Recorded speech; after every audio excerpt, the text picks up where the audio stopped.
Bueno, ante todo, muchas gracias. Gracias a cada uno de ustedes, a cada una de ustedes, porque sé que es difícil muchas veces dejar la familia un rato, acercarse. Y la verdad que del encuentro surge la esperanza. De este encuentro todos nos vamos un poco más recargados, ¿no? Recargamos las pilas, nos encontramos, nos damos cuenta que a pesar a veces de las diferencias, pero a veces no diferencias ideológicas, sino solamente del desconocimiento, ¿no?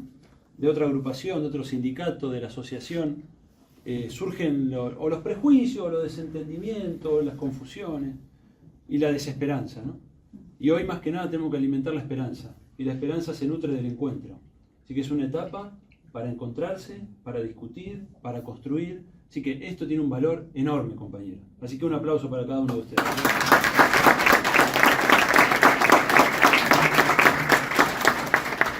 Bueno, dicho eso,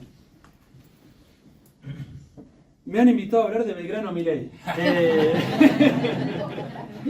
Pero la verdad que no le voy a hacer caso. Y voy a ir de lleno a un tema que me importa en este momento y que creo que nos importa a todos, que es la crisis del movimiento nacional. Y por supuesto, hablaremos de Belgrano Milei, pero desde el ángulo de la crisis del movimiento nacional, que esta es la primera hipótesis que les pongo sobre la mesa, es una crisis de proyecto nacional. ¿Bien? Entonces vamos a ver de qué se trata la idea de un proyecto nacional y cuál es el planteo que vengo a traerles y qué discusión se abre al respecto, ¿no? Mi intención es hablar 40 minutos y después poder hacer un intercambio, que cada uno pueda, en la medida que le interese, poder decir algo, ¿no? Y aportar a la discusión. Podríamos ver la historia argentina como una sucesión de proyectos nacionales. Incluso el periodo colonial, uno lo puede ver como un proyecto nacional que se desenvuelve en estas tierras, por supuesto con una metrópoli, ¿no? En lo que era la España. Está el proyecto que surge en el marco colonial de las misiones jesuíticas, que tuvo su característica. Luego estuvo el proyecto de la independencia, con sus idas y vueltas, sus tensiones, sus discusiones, sus bemoles, pero que había una idea matriz, que era la idea que va a ir emergiendo, ¿no? De la lucha de la independencia. Luego tenemos un proyecto que podríamos definir de europeización, ¿no? Que es ese proyecto que referenciamos en Mitre y todo lo que sigue, que es básicamente la idea de que, bueno, la civilización es Europa y detrás de ese paradigma liberal se desarrolla una idea de nación, liberal, pero había un proyecto de nación en esa generación. Digo esto porque vamos a ver que hay una diferencia con el liberalismo actual. En aquel liberalismo del siglo XIX, nos puede gustar más o menos, yo creo que a los que estamos acá nos gusta menos en general, pero había una idea de nación. Luego, por supuesto, ya tenemos el proyecto de Perón, el proyecto de la justicia social, del nacionalismo popular. Y del 76 en adelante hay un quiebre. ¿Por qué? Porque con Martínez de Oz, con la llegada del neoliberalismo, que como saben ya vamos por la cuarta, ¿no? La cuarta experiencia neoliberal, tuvimos el menemismo, bueno, Martínez de Oz, el menemismo, el macrismo y ahora esta gente. Que está como, digamos, pareciera que cada vez que el neoliberalismo asume el gobierno se purifica en su maldad, ¿no? Cada vez está más refinado y sabe mejor qué es lo que hay que hacer para dañar a este país. Y la diferencia que enfrentamos en este momento es que no tienen proyecto de nación. No hay proyecto nacional ahí. No es comparable con la generación del 80. Si quieren después hacemos la discusión histórica, pero no me quiero ir por las ramas.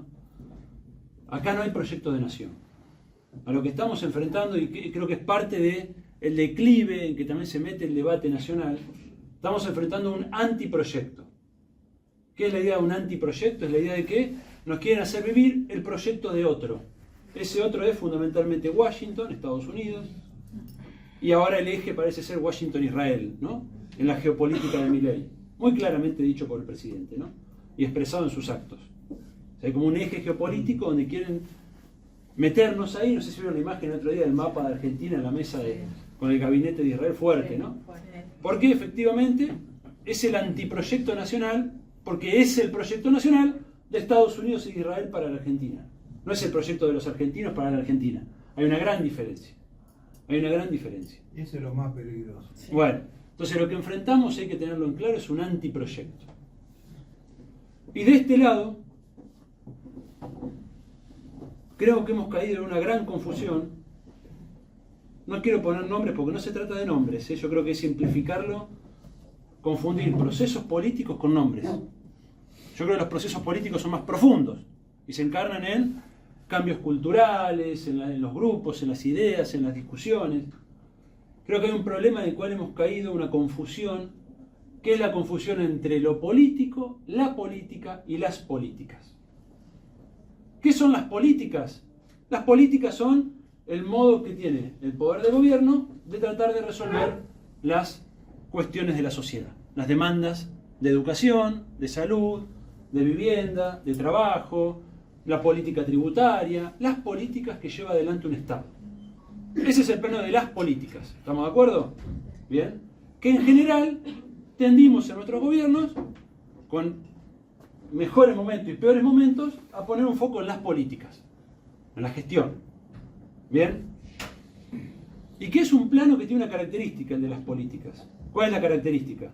Que tiene un componente técnico muy importante, que no reemplaza su dimensión política. ¿Qué quiere decir que tiene un componente técnico? Que vos para tratar el tema de la vivienda tenés que saber cuántas viviendas tenés, qué problemas tenés, dónde se ubican los problemas. O sea, tenés que tener una radiografía del territorio.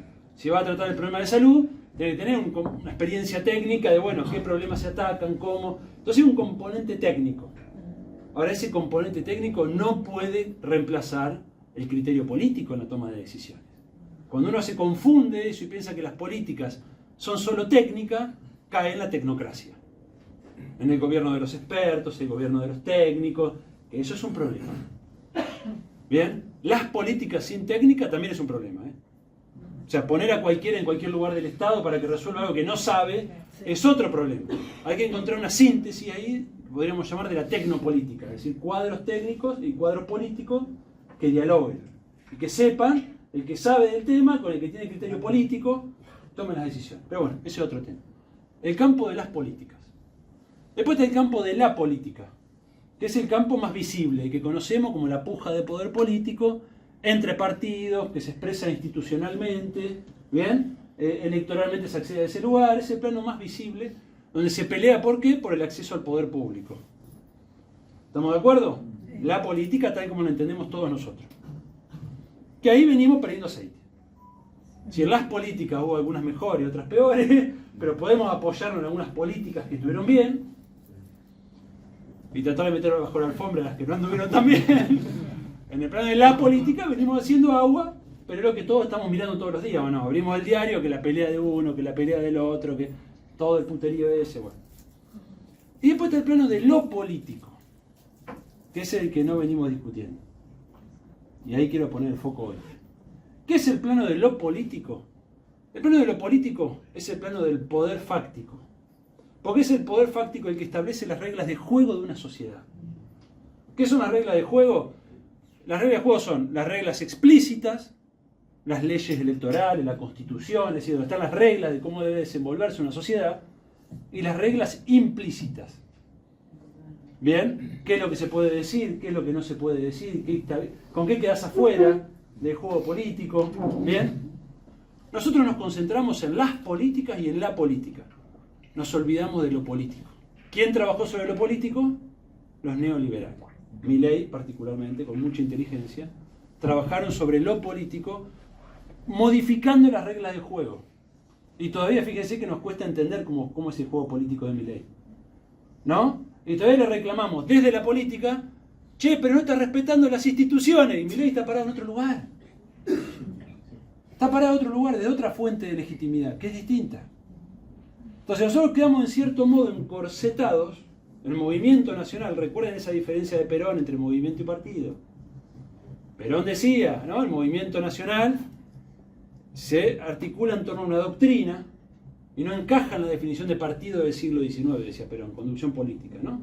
El partido, dice él, es del modelo demoliberal burgués, ¿no? Que diríamos, el partido encaja en la política. El movimiento está en el plano de lo político, excede a la política. Nos hemos olvidado de eso. Nos hemos olvidado. Pusimos toda la atención ¿en dónde? En la política.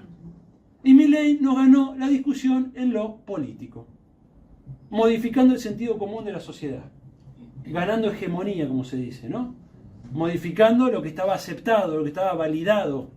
Entonces nosotros seguimos reclamando, cual alfonsinistas tardíos, el respeto por las instituciones y la democracia, y el tipo te modificó las reglas de juego, estás hablando de un juego que ya no existe. Entonces, frente a un poder fáctico que nos está haciendo pelota, lo que tenemos que entender no es, ay no, ajustate a las reglas de juego. Lo que tenemos que entender es que tenemos que construir un poder, ¿no? Por lo menos equivalente, o que sea capaz de condicionar ese poder fáctico. Entonces, tenemos que empezar a hablar no solo de política, sino de construcción de poder. Y esa construcción de poder excede el terreno de la política. La incluye, por supuesto. La política la incluye, pero la excede. Entonces el movimiento nacional, y esta es la primera punta para la discusión, tiene que empezar a hablar de construcción de poder y no solo de política. Y cuando hablamos de construcción de poder, tenemos que identificar cuáles son los factores de poder. Porque nosotros no disponemos de todos los factores de poder.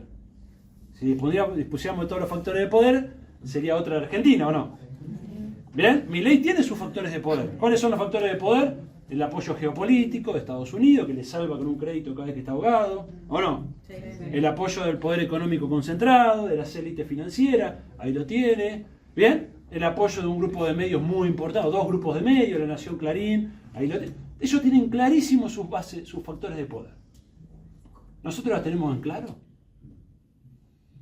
¿Cuáles son nuestros factores de poder? El pueblo. Bien, pero ¿qué significa eso? Porque es muy grande el pueblo. Entonces, me puse a pensar en esto y les invito les propongo pensar en 5 factores de poder.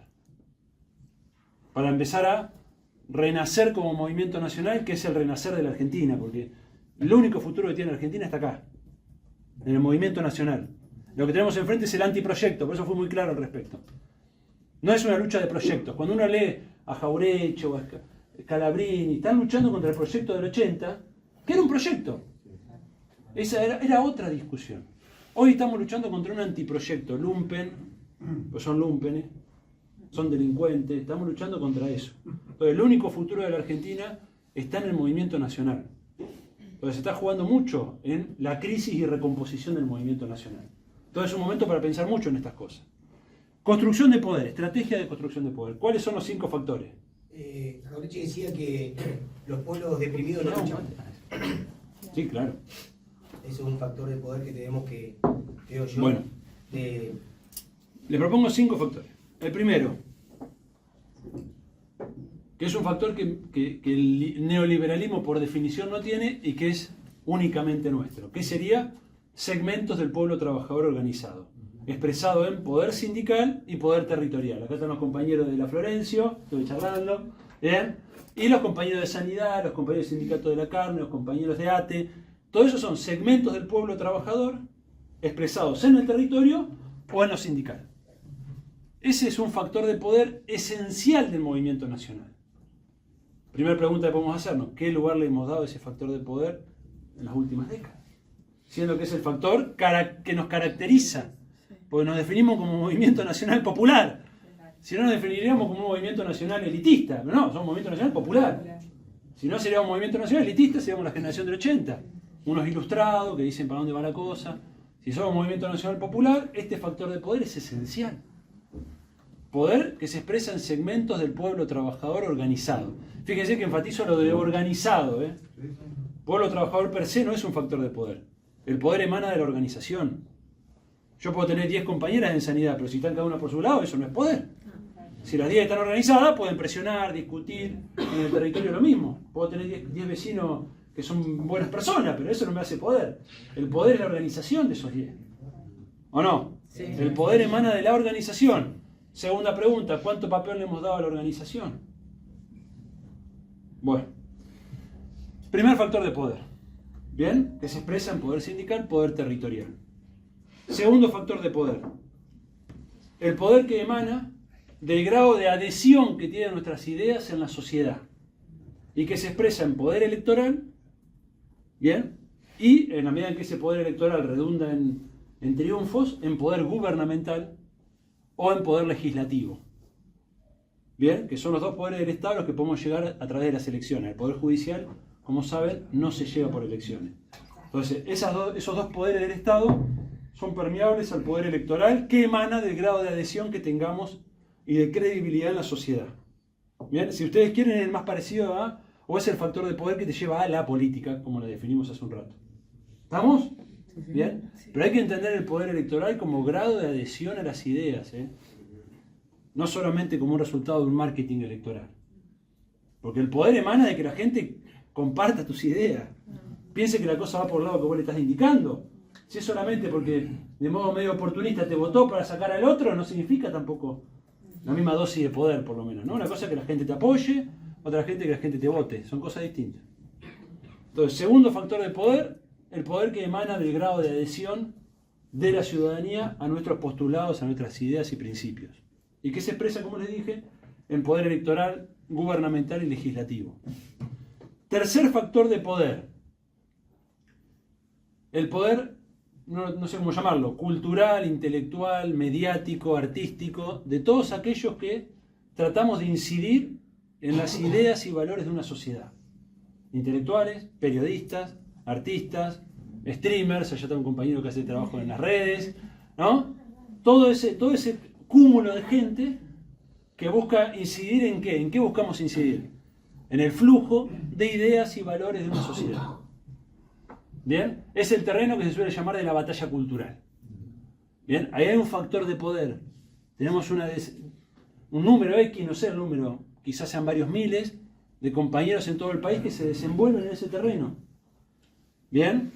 Hay que organizarlo también, Hay que entrar en la batalla desorganizado. Hoy charlábamos con el compañero, tenemos enfrente un batallón de panzers que viene. No podemos estar nosotros cada uno por su lado tirando con una gomera. Hay que organizar ese poder, el poder cultural.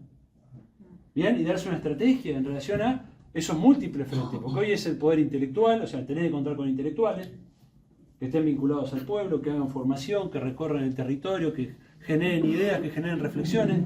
Necesitas periodistas, ahí va, que incidan en medios de comunicación locales, regionales, nacionales. Necesitas pibes, digo pibes porque son los que mejor se mueven ahí, en las redes, en las plataformas, dando esa pelea, esa discusión ahí. Bien, y artistas también necesitamos, ¿no? Que tenemos siempre algunos. Bien, es el tercer factor de poder. Y en mi caso siempre me pregunto lo siguiente, o trato de pensarlo de este modo: ¿cuáles son los factores de poder a nuestro alcance y cuáles son un dato de la realidad? El dato de la realidad es la operación que el adversario hace sobre nosotros y nuestra sociedad. Yo no puedo, o sea, no tengo posibilidad real de incidir en las decisiones del Consejo Directivo de Clarín. ¿Alguno acá la tiene? No tengo posibilidad de incidir en la estrategia geopolítica de los Estados Unidos. Entonces a veces tenemos un exceso de diagnóstico de cómo se están moviendo. ¿Y nosotros?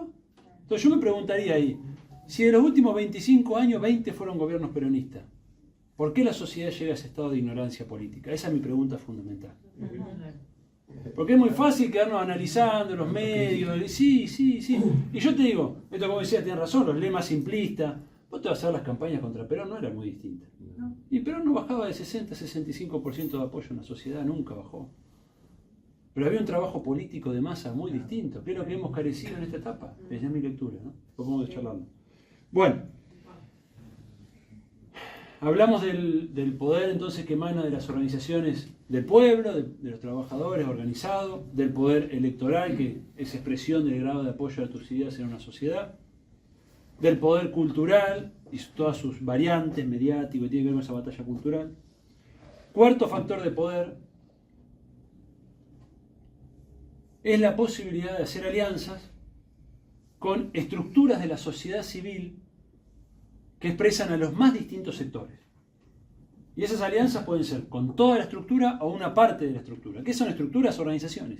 O sea, son segmentos de la sociedad civil que se organizan por distintas cosas. Un club deportivo, una asociación de filosofía, una iglesia, una cámara empresaria, lo que fuera, un centro de estudiantes, todo lo que es las organizaciones de la sociedad civil, en su más amplio sentido. Muchas de las cuales pueden ser aliadas en todo o en parte. pongamos el caso de la iglesia, ¿no?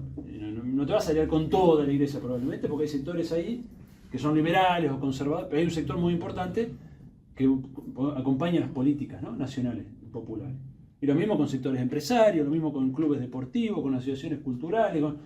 Es todo un segmento muy importante de la sociedad donde también debemos darnos una estrategia, ¿no? Si solamente hablamos el lenguaje de la política, no estamos hablando el lenguaje del poder, ¿no?, en este sentido más amplio. Y fíjense si tiene poder. ¿Cuántas veces decimos, no, mirá qué poder la iglesia para tal cosa? ¿O qué poder tal cámara de empresarios para tal cosa? ¿O qué poder tal club deportivo que se lo están peleando? Porque hay poder en las organizaciones de la sociedad civil. Hay poder. Hay poder. Y ese poder, si somos un movimiento nacional popular, tiene que ser, por lo menos en la mayoría de los casos, nuestro. O estar de este lado.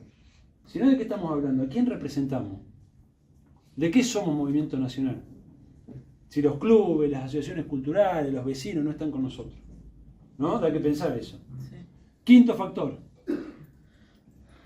El quinto factor de poder lo denomino el liderazgo. ¿Qué significa el liderazgo? El liderazgo emana de uno de los otros cuatro. Fíjense, los líderes que ustedes tengan en la cabeza, puede ser un líder político porque tuvo resultados electorales o porque su discurso, ¿no?, nos llega y nos mueve. Puede ser un líder sindical.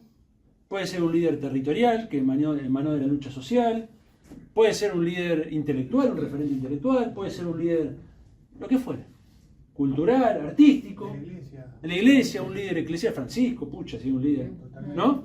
Pero los líderes emanan de uno de los otros cuatro factores. ¿Pero por qué es un rasgo aparte? ¿Por qué un factor de poder distinto? Porque el liderazgo tiene una característica, que está pegado a la persona.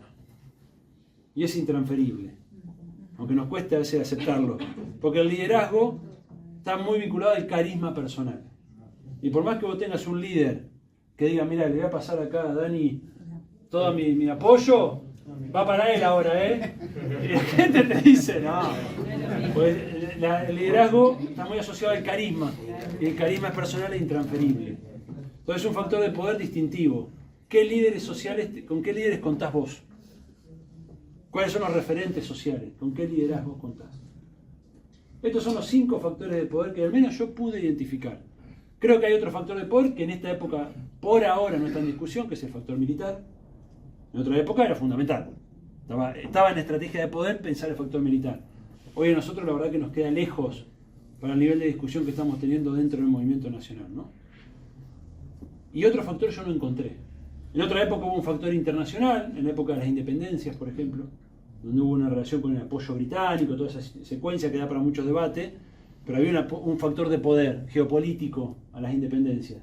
Hoy, los posibles aliados en términos geopolíticos, yo no quisiera que intervengan en la realidad argentina, no sé ustedes, pero yo puedo querer un mundo multipolar, puedo querer, simpatizo con Rusia, con China, pero no quiero que se me metan acá. Entonces, si alguno quiere, lo charlamos y lo discutimos. Así que a priori, yo no quiero. Entonces, por lo pronto tenemos 5 factores de poder. Si a alguno se le ocurre nomás, le agradezco porque lo notamos. No, porque en serio, capaz que surge de la reflexión y el análisis. La mentira. La mentira es... Está bien, pero va una táctica dentro de la batalla cultural, ¿no? Como un instrumento, digamos. Pero no es un factor de poder. Y tu pregunta por el poder pasa que nos lleva a un plano muy filosófico, ¿no? Por ahí muy alejado de la urgencia del momento, pero hay como 2 grandes concepciones del poder, ¿no? El poder como negativo, como se dice, ¿no? Como represión, como poder hacer que el otro, ¿no?, reprimirlo, impedirlo en su actuar, y el poder como positivo, que sería el poder hacer, ¿no? ¿Y el poder económico influye mucho en el movimiento? Por supuesto, pero ya te está yendo a otro plano de reflexión distinta a la que decía acá el compañero, ¿no? Que era estaba una cosa más filosófica, ¿no? Y el poder de un pueblo. Pasa que el poder de un pueblo en el antiproyecto, el poder hacer es lo que se diluye. Porque un pueblo que se disgrega, que deja de ser comunidad y se vuelve mera suma de individuos, pierde poder. ¿Qué es el poder hacer? La capacidad de tener un destino nacional, un destino compartido, de decidir como pueblo hacia dónde queremos ir. Eso es un proyecto nacional. Tener una zanahoria que nos guíe. Por supuesto, en el medio habrá discusiones y conflictos, como lo hay entre los hermanos, ¿no? Pero es así, es natural. Pero seguir siendo familia, ese es el sentido de la unidad nacional, de la patria, ¿no?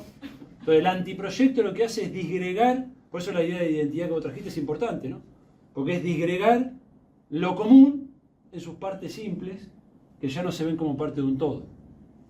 Por eso la gravedad del momento en cuanto a la batalla cultural que ha dado esta gente, ¿no? Porque han avanzado en la individualización de nuestras vidas. Ojo, hay tendencias internacionales, no es solo, a ver, esta gente se monta sobre cambios tecnológicos, cambios culturales que todos vemos en nuestras vidas. Para mí un ejemplo muy claro es el tema del ocio, la privatización del ocio. El ocio, los más grandes lo saben, hace 50 años un rato de ocio era ir al club, jugar unas cartas con los compañeros, jugar un fútbol, y el ocio se fue metiendo para adentro. Y ahora estamos en nuestra casa, solo, y a veces no estás ni con tu pareja ni con tu hijo porque está cada uno viendo una pantalla distinta, ¿no? Entonces se te va disgregando lo comunitario en lo social y lo social en lo individual. Y eso es un peligro de muerte para un proyecto nacional cuya base es comunitaria por definición. Porque lo nacional es el nombre de lo comunitario. Lo nacional es el nombre de lo comunitario. Es el nombre de la comunidad que se asume a sí misma, que toma autoconciencia, se desarrolla, establece un destino, ¿no? Lo maneja en sus manos. El antiproyecto, ¿qué es? Que vos no manejás tu destino, te lo manejan de afuera. Por eso sujeción colonial, no es un buen término, ¿no? El antiproyecto es la sujeción colonial. Es la sujeción colonial. Bien, en esta nueva etapa de apatía política, donde además directamente no me importa, que es peor que la sujeción colonial sufrida como tal, o aceptada como tal, pero reconocida. Hoy tenés esta nueva cosa que el Papa llamaba la asedia. No sé si alguno acá leyó a Francisco, léanlo. Lean a Francisco. Bueno, yo también lo amo, sí. Y él habla de la asedia, que es algo distinto a la apatía. Y yo creo que lo que se expresa, vos lo decías, lo electoral, la baja de participación. Más que la apatía, para mí es la asedia, que es un estado como de estupidización, de abandono de sí.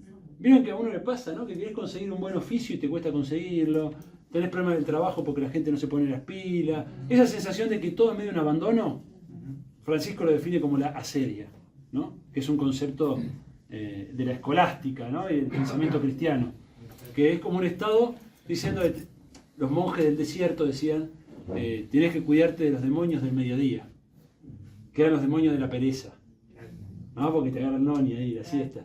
Entonces, para mantener el espíritu en alto tenés que luchar contra esos demonios. Pero la asedia es una especie de pereza. Y si ustedes se fijan en el pensamiento andino, indígena, uno de los principios es no seas haragán, no seas perezoso. Es muy interesante porque en la otra punta del mundo, en los Andes, ¿no? Los indígenas de los Andes decían no seas perezoso como uno de esos tres principios, ¿no? No robarás es el otro, No mentir. y no mentirás creo que es el otro, ¿no? Pero no seas perezoso es una. Entonces el Papa dice que estamos en una época que crece la asedia, que es un estado de abandono. Y en ese abandono caen hasta los vínculos sociales, porque los vínculos llevan tiempo. ¿O no llevan tiempo? Sí. Cuesta construir vínculos. Hay que sostenerlo, la familia. La O amistad sea, hay que sostenerlo. se te va la vida en el buen sentido en eso, porque es lo que nos llena el corazón. Por eso el Papa dice esta es una época sin corazón, ¿no? Y hay que recuperar el corazón. ¿Dónde decía Perón que anidaba la doctrina? En el corazón. Podríamos decir, haciendo la traslación, es una época sin doctrina. Y ahí vamos a la crisis del movimiento nacional nuevamente. ¿O no? Sí. ¿No? Hay algo de eso. Entonces, mi invitación a pensar esta crisis, yo no le tengo miedo a la palabra crisis. No le tengo miedo. Vieron que a veces hay como que este tira agua para abajo, que este está tirando para abajo, se vienen las elecciones. Y decíamos esto, y Daniel lo sabe, porque me conoce hace 5 años, 7 años. Ya decíamos, muchachos, no estamos bien, el movimiento se está vaciando de juventud, estamos despegando de la sociedad. Yo tenía un compañero en una charla, decía, no la que tuviste vos, Rolo, en otra. Rolo estuvo en una parecida el viernes pasado allá en La Plata. En otra charla decía el compañero, tenemos que volver a la comunidad organizada. Y yo digo, ¿en qué momento nos fuimos? ¿En qué momento dejamos de ser comunidad organizada?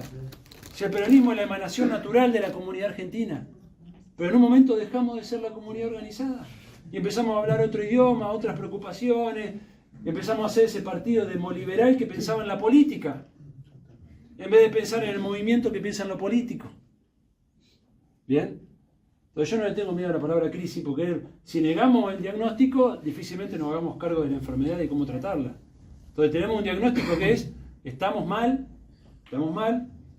y eso se empezó a expresar, algo que veíamos hace tiempo, varios compañeros, se empezó a expresar electoralmente.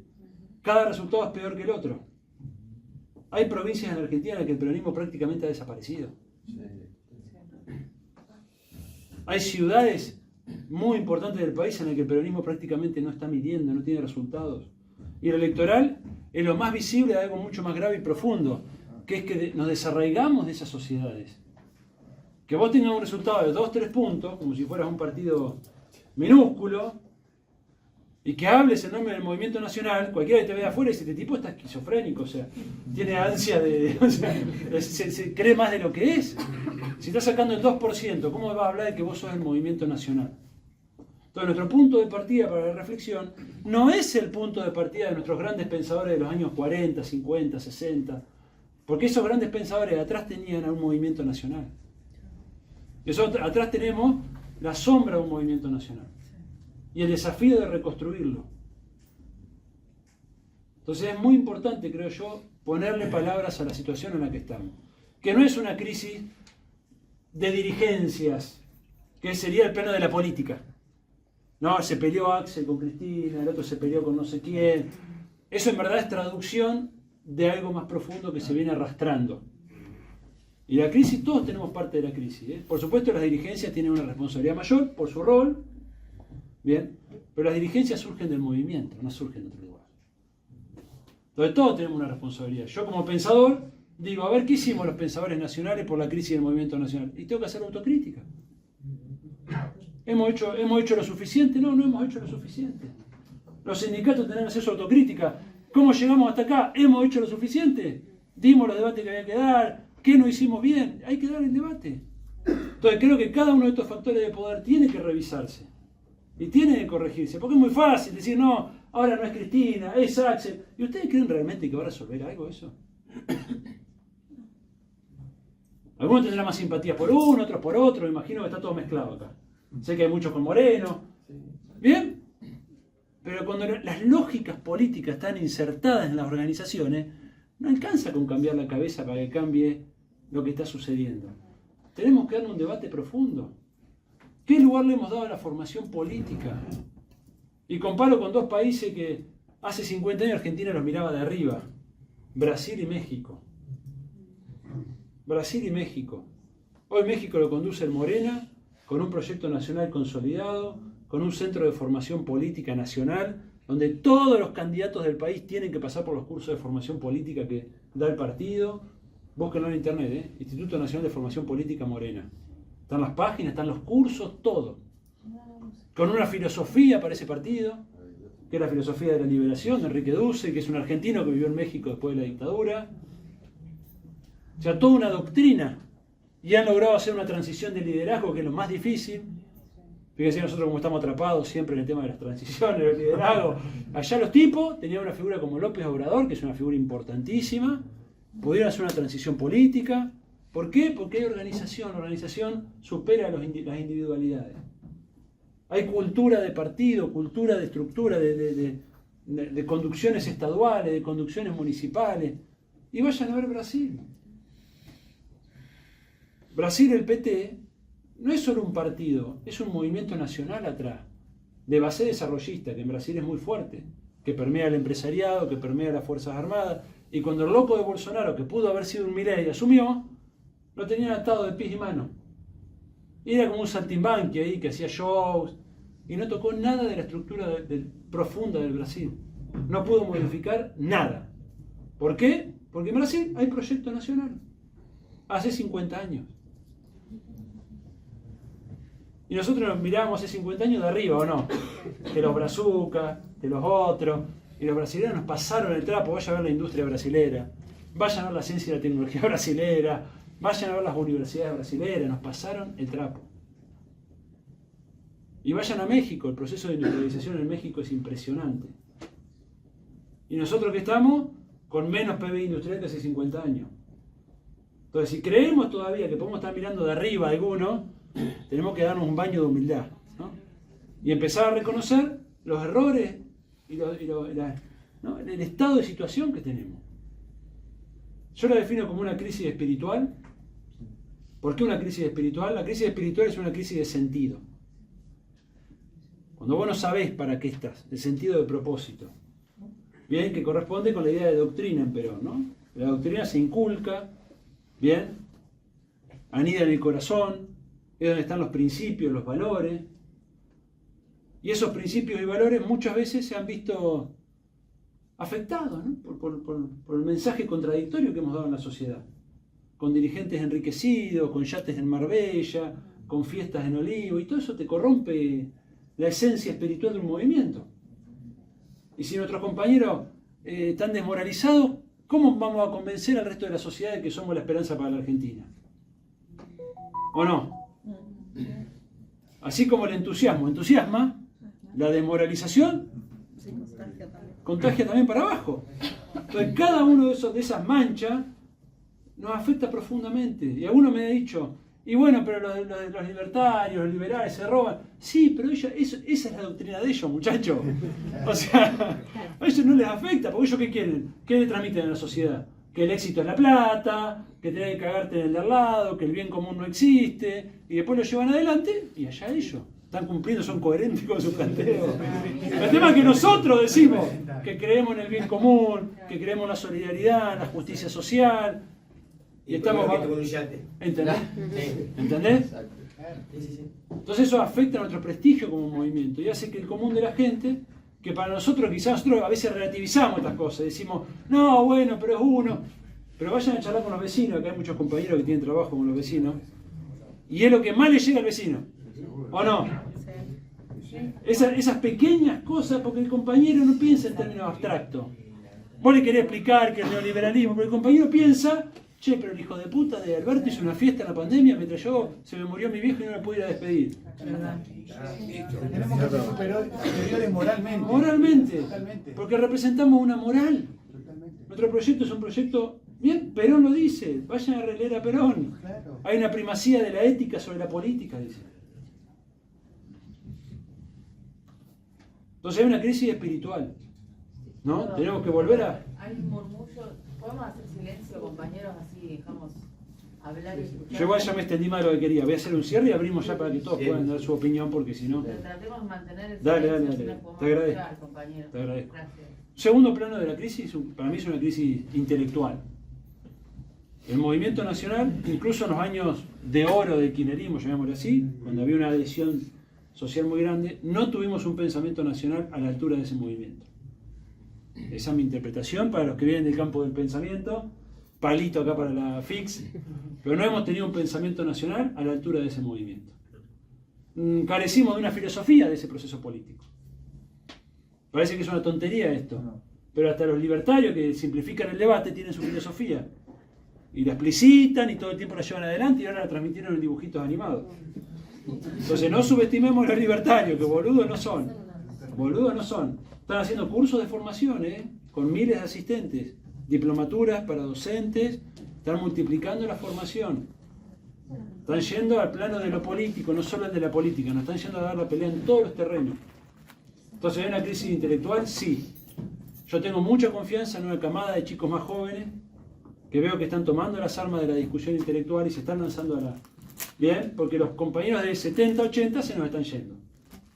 Y en el medio tenemos esa generación perdida de los 80, 90, que me disculpen, pero que no han dado mucho fruto más que mantener el hilo de continuidad. Es la verdad. Es la verdad. Pero no tuvimos acá un pensador en Argentina de la talla de lo que fue Dussel en México. No tuvimos nada parecido. Y los pensadores que acompañaron ese proceso político es medio un bluff. ¿No? No quiero dar nombre para no discutir. Después apagamos la cámara y hablamos. Pero mucho bla bla. Mucho bla bla. ¿No? Mucho bla bla. Yo siempre pongo un ejemplo porque es mi campo de la filosofía, ¿no? El caso de Dioseta. Bueno, ahí está. Por ahí para muchos no saben quién es, pero bueno. Pero no sé si vos decís la verdad que La verdad la digo yo, pero... no lo sé. No tengo nada contra el flaco, no lo conozco, es platense, es pincha, eso no me gusta. Pero me parece buen tipo, pero no es un juzgamiento moral, es un juzgamiento a sus ideas. Y fueron ideas absolutamente posmodernas, deconstructivas, de la cosa liberal, del yo, que yo encuentro mi deseo, ¿viste? Vos decís, ¿qué estás hablando? Hablame de geopolítica, de filosofía, de la liberación, del pueblo, de los fundamentos de la comunidad. Me estabas hablando de Gilada y lo transmitíamos Sí, lo todo el día reproducíamos. en el canal de Encuentro, ¿me entendés? Entonces tenemos un problemita. Porque toda una juventud nuestra absorbió esas ideas como la verdad. Bueno, hoy charlábamos de eso. Por suerte en historia hubo mejor línea. En el canal de Encuentro hubo mejor línea en historia. Ahí hubo mejor línea. Bueno, en fin. Hay una crisis también, creo yo, de estrategia. Dejamos de pensar en estrategia. ¿Por qué? Porque nos ganó el tacticismo de la política. La política siempre es tacticista por definición, y eso no está mal. Porque es este plano de la política. Y en la política tenés que ser flexible. Tenés que hacer alianza, es parte de la política. Y eso yo, la verdad, me tapo la nariz. Pero vos, eso tiene sentido si tenés claridad estratégica. Entonces la claridad estratégica te permite flexibilidad táctica. ¿O no? Porque vos sabés que vas para allá.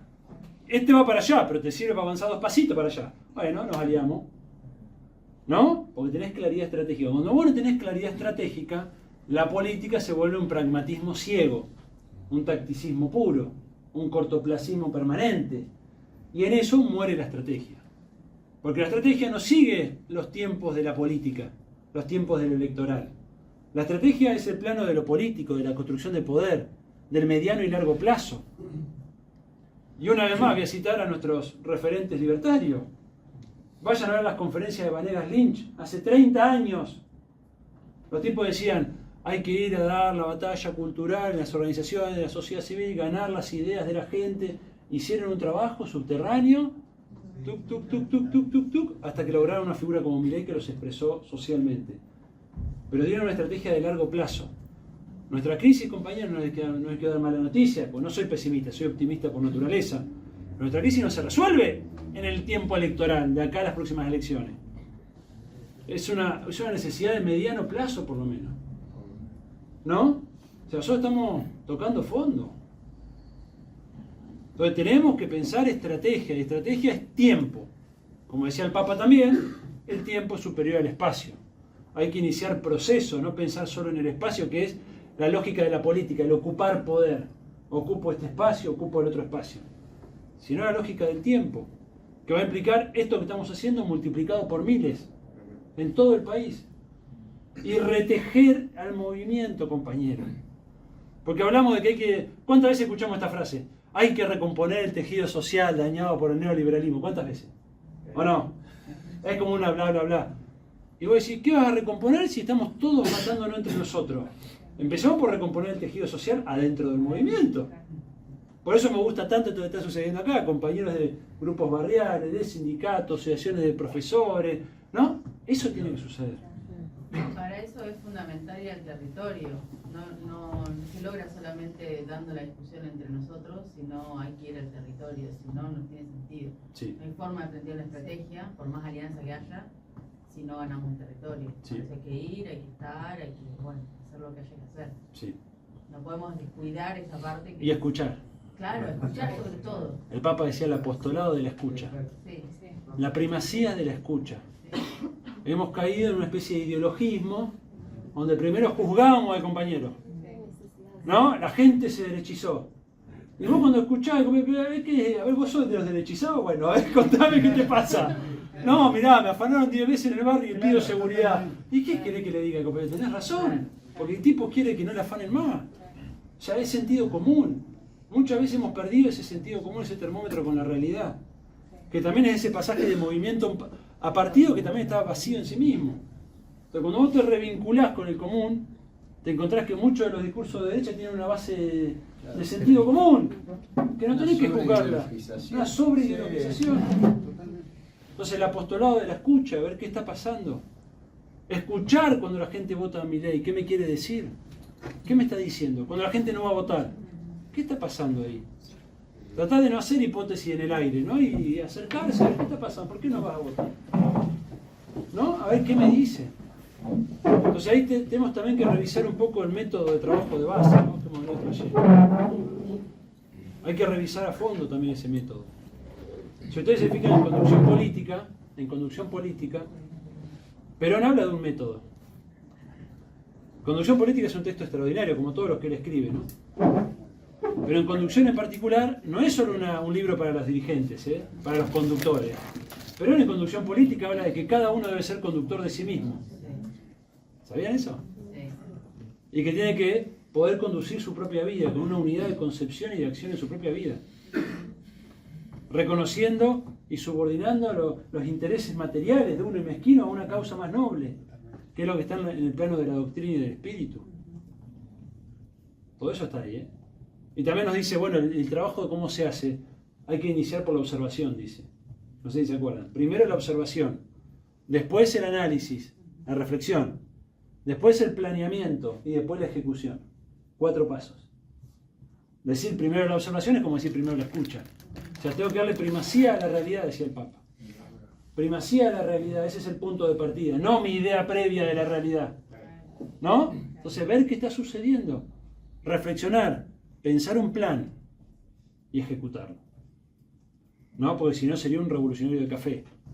¿No? Que pienso utopías ideales, analizo, zaraza, ¿no? Hay que poner el cuerpo después. Cada uno en su territorio. El mío es acá hoy con ustedes. El de las compañeras será en el sindicato con los compañeros. El del compañero será en el barrio, ¿no? Con la Florencio. Las compañeras acá tendrán su territorio. Hay que poner el cuerpo, planificar.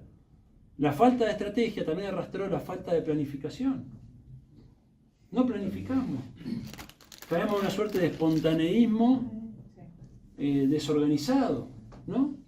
Que no es más que la traducción del neoliberalismo hacia dentro de nuestras propias filas. Porque el neoliberalismo, ¿qué es? Bueno, la acción de cada uno que se resuelve en el mercado. Nosotros no tenemos un mercado hacia adentro. Entonces tenemos una acción de cada uno que ni siquiera resuelta en el mercado. Nosotros resolvemos dispersión. Lo contrario de la dispersión es la conducción. También tenemos una crisis de conducción. Que no es una crisis de dirigencias. Para mí la dirigencia es una cosa, la conducción es otra. Creo que se ha tendido a confundir el dirigente con el candidato, además. O el que tiene el cargo. ¿No? Y el conductor no tiene por qué ser ese. El conductor puede ser el conductor estratégico. ¿Bien? Yo siempre me imagino, ¿cómo sería una mesa de conducción del movimiento? Piénselo no solo a nivel nacional, porque por ahí es muy lejos. Piénselo a nivel local, a nivel regional, a nivel provincial. ¿Cómo será esa conducción si vos tenés sentado al diputado, al senador, al intendente, que se charla? Y si tenés sentado al diputado, al senador, al compañero del sindicato, al compañero del territorio, al compañero... ¿Es el mismo resultado de la discusión? No. ¿Se ve igual la realidad? No. Interesante para pensarlo. Ustedes saben que el Papa dice, pensó que cito mucho al Papa porque me gusta mucho y porque lo vengo estudiando mucho. Pero el Papa dice, si uno pone el mismo problema a discusión en un grupo compuesto solo por mujeres y otro grupo compuesto solo por hombres, la solución que ofrecen son distintas. Es muy bueno el experimento que hace. Para mostrar que hay que incluir, porque está la discusión que hace dentro de la iglesia, son bravos los muchachos, abran paso a las mujeres que renueva las ideas, ¿no? Y cambia la forma de afrontar los problemas.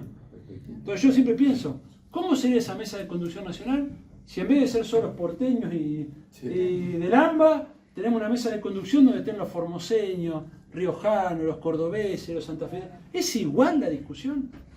¿Se ve igual el problema? ¿Lo hubiéramos chocado con Milei como lo chocamos o lo hubiéramos visto de antes? Con los compañeros de los peronismos provinciales que nos dicen, che, miren que acá digo Cristina y me escupen, ¿eh? Entonces, anticipabas una crisis. Anticipabas una crisis, porque en las provincias se vio antes toda esta crisis. Yo hablo mucho con los compañeros de Córdoba. Los compañeros te dicen acá, o sea, es otro el debate. ¿No? Los compañeros de Formosa. Entonces, hay que repensar las conducciones también. Hay que repensar las conducciones. Y cómo esas conducciones expresan estos factores de poder que decíamos. Y cómo cada factor de poder a su vez empieza a construir conducciones. Porque necesitamos conducciones también, por ejemplo, de la batalla cultural. No podemos seguir todos dispersos. Yo miro siempre a la noche 20 minutos de tele más o menos, ¿no? Mientras estoy con mi hija. Entonces... No, bueno, y vos ponés TN, La Nación Más, A24. Están tratando exactamente el mismo tema. Exactamente el mismo tema. El mismo que está el de la leche viale, ¿cómo es? La tengo visto, ¿eh? Está Bajul, que hace el pase con el pelado Trebuch. Y nosotros tenemos varios medios nacionales, tenemos varios, ¿eh? Y cada uno con su agenda, con su cosa. Y lo mismo pasa en las redes. En las redes ellos salen con un tema y te lo instalan. Sí. Están totalmente coordinados en sus plataformas, sus trolls, su no sé qué cosa, todos coordinados. Y nosotros tenemos unos compañeros excelentes que hacen la batalla ahí, pero cada uno por su lado. Necesitamos una conducción en ese plano también. Hay que perderle miedo a la palabra conducción, a la palabra planificación, a la palabra estrategia. Salgamos del espontaneísmo de una sociedad neoliberal. Sobre todo porque los neoliberales no son espontáneos.